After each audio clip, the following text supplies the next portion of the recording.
You stop living like your life is on hold for someone else's decision and start realizing that the real shift was never about them changing, but about you finally coming back to yourself. Pause for a moment and stay with this before you move on. If this message reached you today, it likely didn't land here by accident.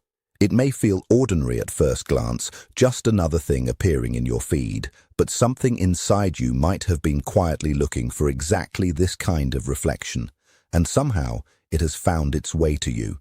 So don't rush past it. Stay here a little longer. Bring to mind that one person right now. Let their image form in your thoughts without forcing it. Notice what arises in you the moment they appear.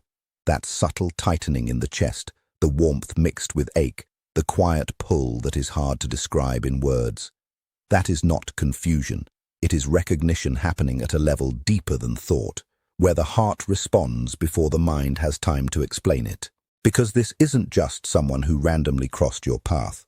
On a deeper emotional layer, there may already be something in you that feels strangely familiar with them, as if your inner world recognized them before logic could make sense of it.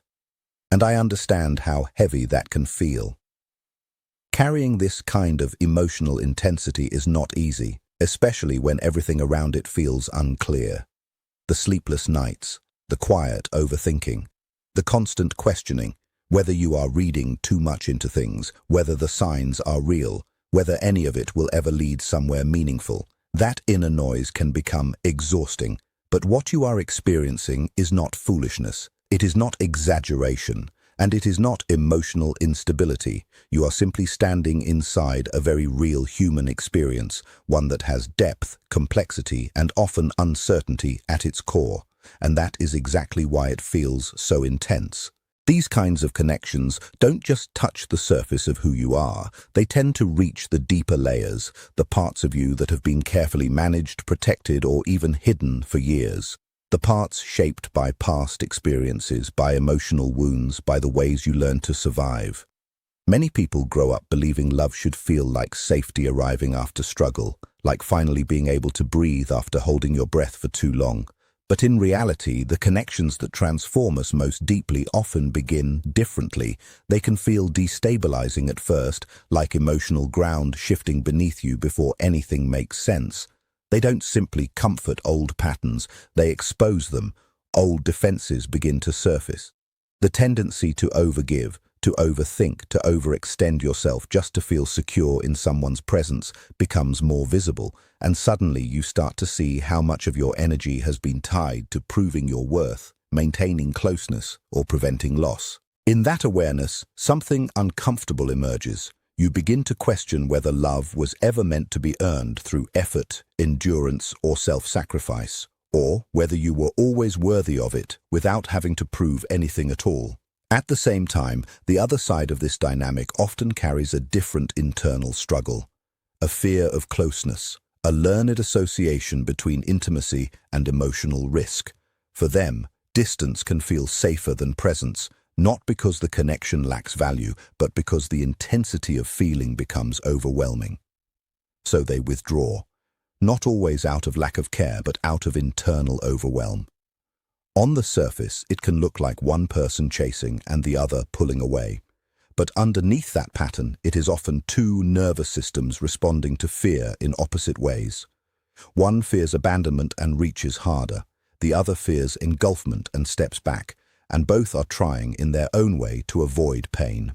The one who pursues often believes that consistency, effort, and emotional endurance are what keep love alive. Silence feels threatening, distance feels like loss.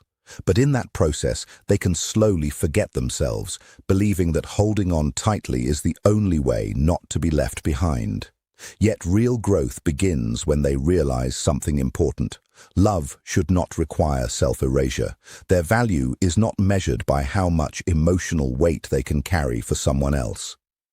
Their worth is not defined by how long they can wait in uncertainty or how deeply they can ignore their own needs just to maintain connection.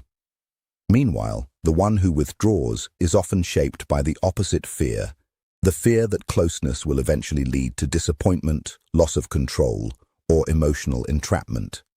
So when things begin to feel real, Their instinct is to create space.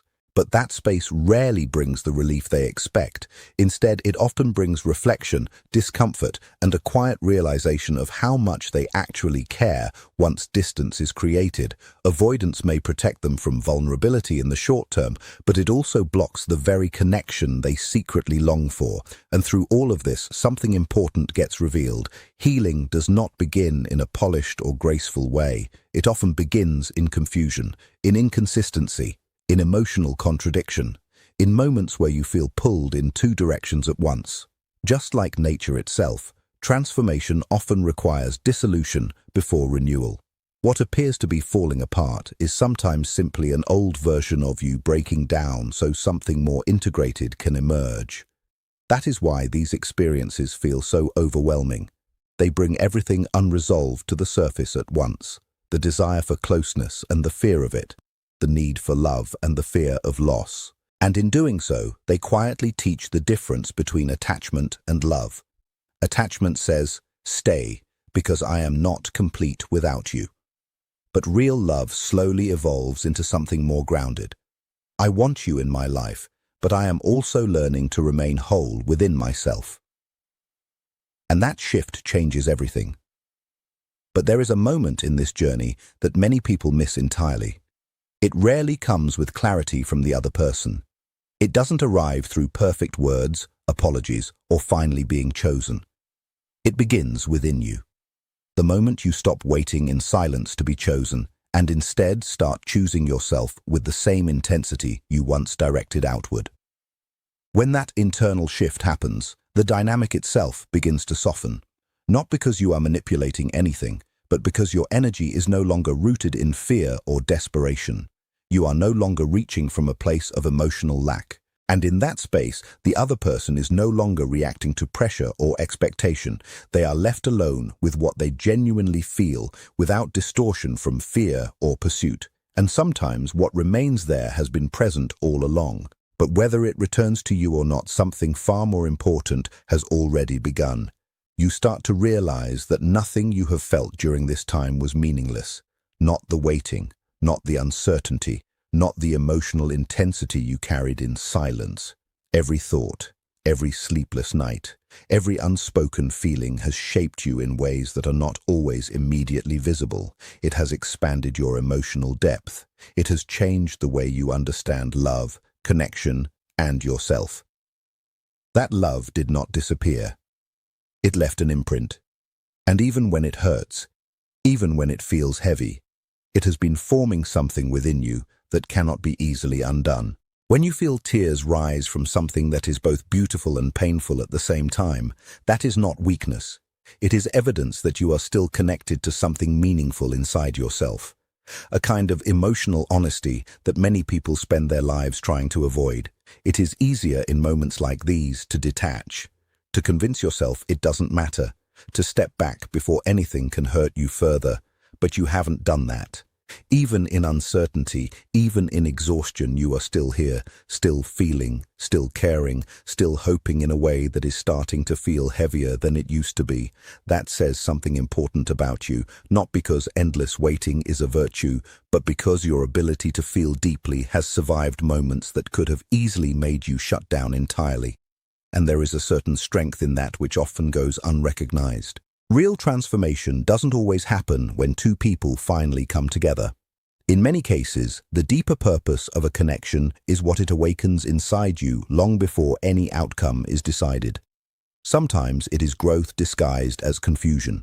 Sometimes it is self-awareness disguised as emotional intensity. Sometimes it is learning boundaries, self-respect, and emotional stability in ways you were never taught directly, but are now being forced to understand through experience.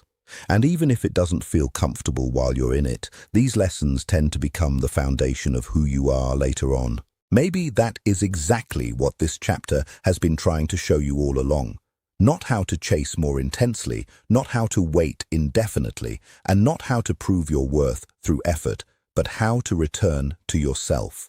How to stop measuring your value through someone else's presence or availability. How to recognize that your emotional world deserves your care first before it is ever offered outward. Because real love The kind that lasts, the kind that doesn't constantly drain you, never grows from fear. It is not sustained by anxiety, uncertainty, or self-abandonment. The strongest kind of connection develops between two people who are both learning to stand on their own while still choosing each other freely. It grows when neither person is running from themselves anymore. It becomes real when honesty feels safer than avoidance and vulnerability feels stronger than protection. No matter what unfolds next, it is important not to overlook how much you have already changed. The version of you that entered this experience is not the same version reading this now. Your awareness has expanded. Your emotional depth has increased. Your understanding of love, attachment, and yourself has become more layered and more honest, even if that honesty came through discomfort. Even the painful parts have revealed something about what truly matters to you. And if there is one thing to hold on to here, it is this. The love you carry should never require self-abandonment. The connection meant for you will not ask you to become smaller, quieter, or less of who you are just to maintain it. It will not survive on self-erasure or constant emotional sacrifice. Instead, it will encourage you to become more fully yourself. It will support your growth, not your shrinking. So as you move forward, carry this understanding gently but clearly. Keep caring if your heart still chooses to care. Keep hoping if hope still feels aligned with you. But do not place your entire life in suspension, waiting for certainty that is outside your control. Keep growing. Keep becoming. Keep returning to yourself again and again until that becomes your natural state. Because the moment you truly start choosing yourself consistently, everything begins to look different. What once felt overwhelming starts to lose its grip. What once felt like uncertainty begins to lose its control over your emotional world. And sometimes, without forcing anything, you realize that what is meant for you never needed to be chased. It was simply moving toward you in its own time. Many people reach this point and, after enough disappointment, begin to close off. Not because they are cold, but because the emotional cost becomes too heavy to keep paying. You had every reason to do the same. And honestly, no one would have questioned it if you had chosen to protect yourself that way. But you didn't. Instead, you stayed open in a world that often rewards emotional distance. You remained soft where it would have been easier to become guarded. You continued to care even when clarity was missing. And that is not something insignificant. It is a form of resilience that many people lose along the way. To keep loving without constantly calculating what you will receive in return is rare, and while it can be painful at times, it also speaks to a depth that cannot be manufactured or forced. It comes from within. It is part of how you are wired emotionally, and that kind of capacity for feeling deeply, even through uncertainty, is something that shapes the way you experience life itself.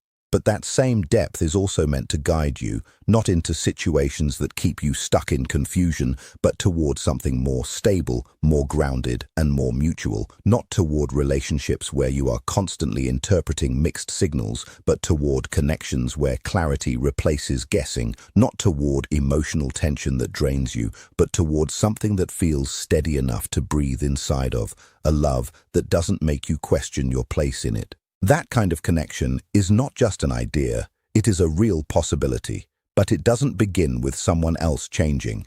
It begins with a shift in how you position yourself within your own life. And that shift starts with something simple, even if it is not easy, turning your attention back to yourself, not as a tactic, not as a way to provoke a reaction, not as a silent strategy to make someone miss you, but as a genuine redirection of your energy toward your own life, your own needs, and your own sense of wholeness. You begin asking yourself questions you may have avoided while your focus was elsewhere. What do I actually need right now? What parts of my life have been neglected while my attention was tied to uncertainty? What would make me feel more grounded today, even in small ways? And slowly, you begin responding to those questions, not in theory, but in action. You return to the things you postponed. You reconnect with parts of yourself that were placed on hold. You give energy back to areas of your life that were quietly waiting for you. Not to erase what you feel, but to expand your world again so it is no longer centered around one emotional outcome, because your life was never meant to shrink down to a single waiting room of uncertainty. And when that expansion begins, something subtle but powerful happens. You stop feeling like your story is paused. You stop living as if everything depends on one person's next move. You begin to feel like your life belongs to you again, not as something incomplete, but as something actively unfolding. And from that place, everything shifts, not all at once, but undeniably. You stop experiencing your life as though it is trapped inside a waiting room that never moves forward.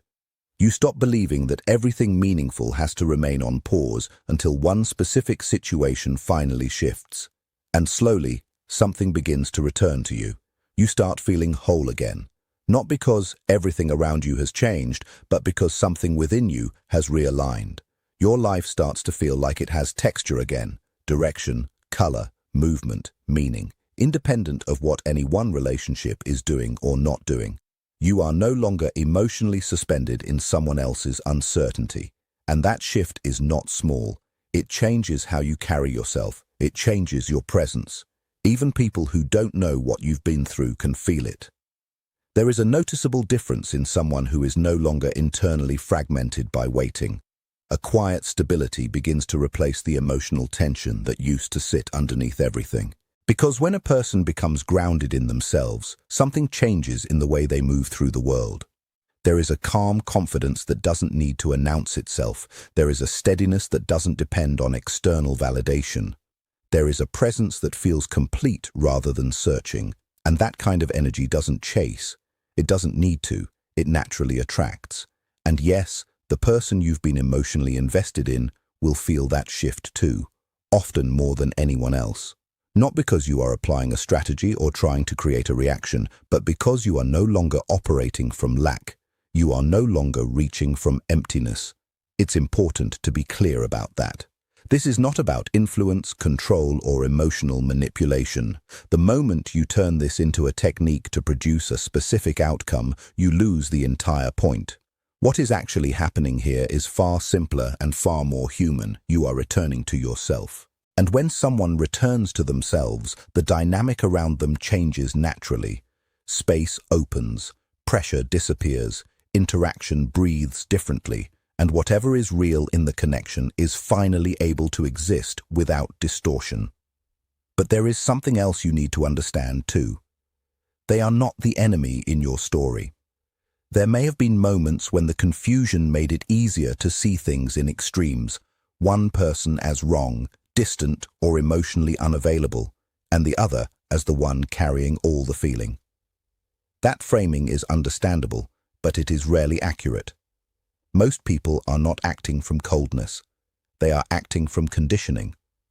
What you often experience as distance is, in many cases, self-protection. Somewhere earlier in their life, closeness may have become associated with pressure, disappointment, loss, or emotional overwhelm. So they learned, often unconsciously, that stepping back equals safety, not because they don't feel anything, but because feeling too much once came with consequences they were not ready to handle. So when they withdraw, it is not always rejection in the way it feels. It is often internal conflict, a nervous system trying to regulate intensity it doesn't fully understand. And in the quiet moments, when distractions fade and life becomes still, you do exist in their awareness. Even if they are not expressing it, even if they are not acting on it, there is still something unresolved in how they experience you. But that inner process is not something you can resolve for them. No amount of understanding on your side can replace the work they have to do within themselves.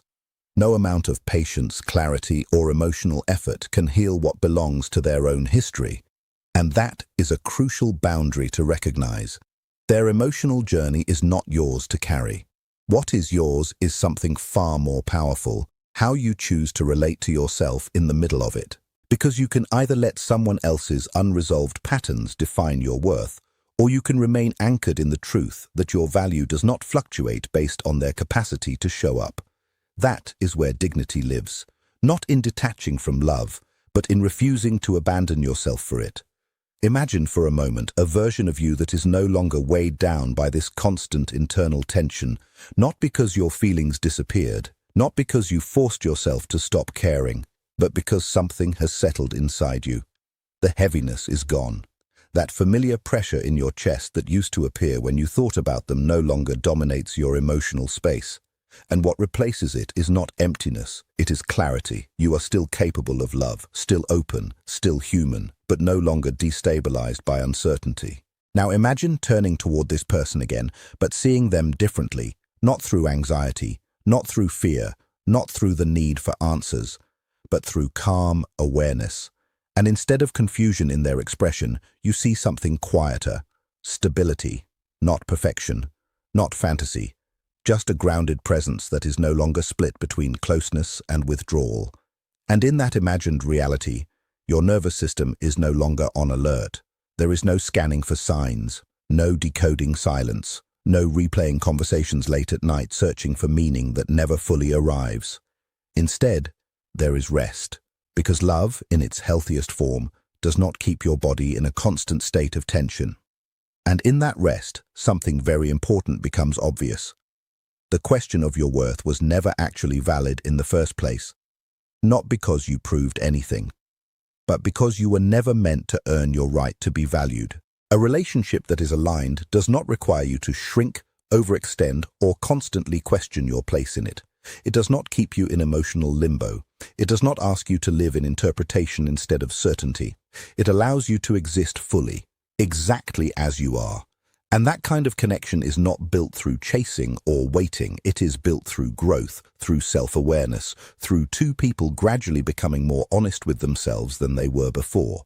And every time you choose yourself instead of collapsing into fear, you're already participating in that process, whether or not you realize it yet. Because the middle stage is always the most uncertain part. It is where clarity has not fully arrived, but transformation is already underway. It is where nothing feels finished, but nothing is actually the same anymore either. And if you stay with that process long enough without abandoning yourself in it, you begin to realize something simple but profound. You are no longer waiting to become someone worthy of love. You already are. And in the end, this was never just about waiting for someone to choose you. It was about learning not to abandon yourself while you wait.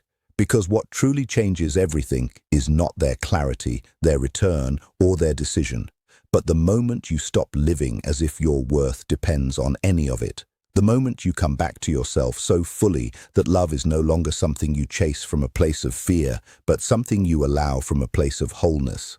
Whether this connection grows, pauses, or fades, you will not be the same person who entered it. You will not measure your value through uncertainty anymore. You will not confuse longing with destiny or silence with meaning. You will have learned the difference between attachment that drains you and love that expands you, and that is the real ending of this chapter. Not them coming closer, but you standing firmer. Because once you return to yourself, you are no longer waiting to be completed. You are simply continuing your life, already whole.